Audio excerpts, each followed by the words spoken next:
Homily 19 on the Gospel of John. John chapter 1 verses 41 to 42. He first finds his own brother Simon, and says unto him, We have found the Messiah, which is, being interpreted, the Christ. And he brought him to Jesus.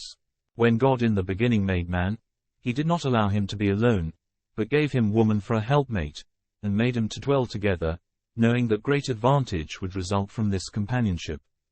What though the woman did not rightly employ this benefit? Still, if any one make himself fully acquainted with the nature of the matter, he will see, that to the wise great advantage arises from this dwelling together, not in the cause of wife or husband only, but if brothers do this, they also shall enjoy the benefit. Wherefore the prophet has said, What is good, what is pleasant, but that brethren should dwell together, Psalm number 133 verse 1. And Paul exhorted not to neglect the assembling of ourselves together, Hebrews chapter 10 verse 25. In this it is that we differ from beasts, for this we have built cities, and markets, and houses, that we may be united one with another, not in the place of our dwelling only, but by the bond of love. For since our nature came imperfect from him who made it, and is not self-sufficient, God, for our advantage, ordained that the want hence existing should be corrected by the assistance arising from mutual intercourse, so that what was lacking in one should be supplied by another, and the defective nature thus be rendered self-sufficient, as, for instance, that though made mortal, it should by succession for a long time maintain immortality. I might have gone into this argument at greater length, to show what advantages arise to those who come together from genuine and pure intercourse with each other. But there is another thing which presses now, that on account of which we have made these remarks.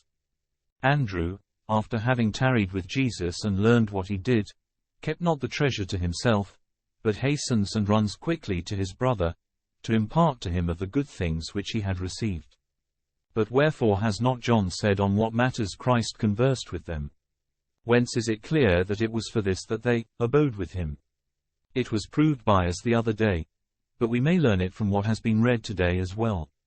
Observe what Andrew says to his brother. We have found the Messiah, which is, being interpreted, the Christ. You see how, as far as he had learned in a short time, he showed the wisdom of the teacher who persuaded them, and their own zeal, who cared for these things long ago, and from the beginning. For this word, we have found, is the expression of a soul which travails for his presence, and looks for his coming from above, and is made overjoyed when the looked-for thing has happened, and hastens to impart to others the good tidings. This is the part of brotherly affection, of natural friendship, of a sincere disposition, to be eager to stretch out the hand to each other in spiritual things. Hear him besides speak with the addition of the article, for he does not say Messiah, but the Messiah. Thus they were expecting someone Christ, having nothing in common with the others. And behold, I beg of you, the mind of Peter obedient and tractable from the very beginning. He ran to him without any delay. He brought him, says St. John, to Jesus. Yet let no one blame his easy temper if he received the word without much questioning, because it is probable that his brother had told him these things more exactly and at length, but the evangelists from their care for conciseness constantly cut many things short. Besides, it is not said absolutely that he believed, but that he brought him to Jesus, to give him up for the future to him, so that from him he might learn all. For the other disciple also was with him, and contributed to this. And if John the Baptist, when he had said that he was the Lamb, and that he, baptized with the Spirit, gave him over to learn the clearer doctrine concerning this thing from him, much more would Andrew have done this, not deeming himself sufficient to declare the whole, but drawing him to the very fount of light with so much zeal and joy, that the other neither deferred nor delayed at all. John chapter 1 verse 42. And when Jesus beheld him, he said, You are Simon, the son of Jonas. You shall be called Cephas, which is, by interpretation, a stone. He begins from this time forth to reveal the things belonging to his divinity, and to open it out little by predictions. So he did in the case of Nathanael and the Samaritan woman. For prophecies bring men over not less than miracles, and are free from the appearance of boasting. Miracles may possibly be slandered among foolish men, He casts out devils, said they, by Beelzebub. Matthew chapter 12 verse 24, but nothing of the kind has ever been said of prophecy. Now in the case of Nathanael and Simon he used this method of teaching, but with Andrew and Philip he did not so. Why was this? Because those, too, had the testimony of John, no small preparation, and Philip received a credible evidence of faith, when he saw those who had been present. You are Simon, the son of Jonas. By the present, the future is guaranteed, for it is clear that he who named Peter's father foreknew the future also. And the prediction is attended with praise, but the object was not to flatter, but to foretell something future. Here, at least in the case of the Samaritan woman, how he utters a prediction with severe reproofs. You have had, he says, 5 husbands, and he whom thou now hast is not your husband, John chapter 4 verse 18. So also his father makes great account of prophecy, when he sets himself against the honor paid to idols. Let them declare to you, says he, what shall come upon you, Isaiah chapter 47 verse 13. And again, I have declared, and have saved, and there was no foreign god among you, Isaiah chapter 43 verse 12, and he brings this forward through all prophecy. Because prophecy is especially the work of God, which devils cannot even imitate, though they strive exceedingly. For in the case of miracles there may be delusion, but exactly to foretell the future belongs to that pure nature alone.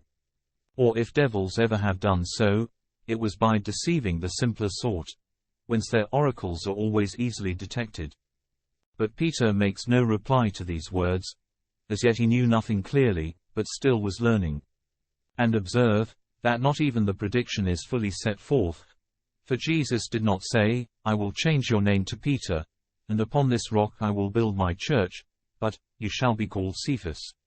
The former speech would have expressed too great authority and power, for Christ does not immediately nor at first declare all his power, but speaks for a while in a humbler tone, and so, when he had given the proof of his divinity, he puts it more authoritatively, saying, Blessed are you, Simon, because my Father has revealed it to you, and again, you are Peter, and upon this rock I will build my church.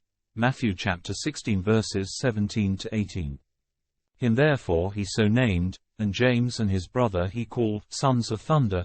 Mark chapter 3 verse 17. Why then does he this? To show that it was he who gave the old covenant, that it was he who altered names, who called Abram, Abraham, and Sarai, Sarah, and Jacob, Israel.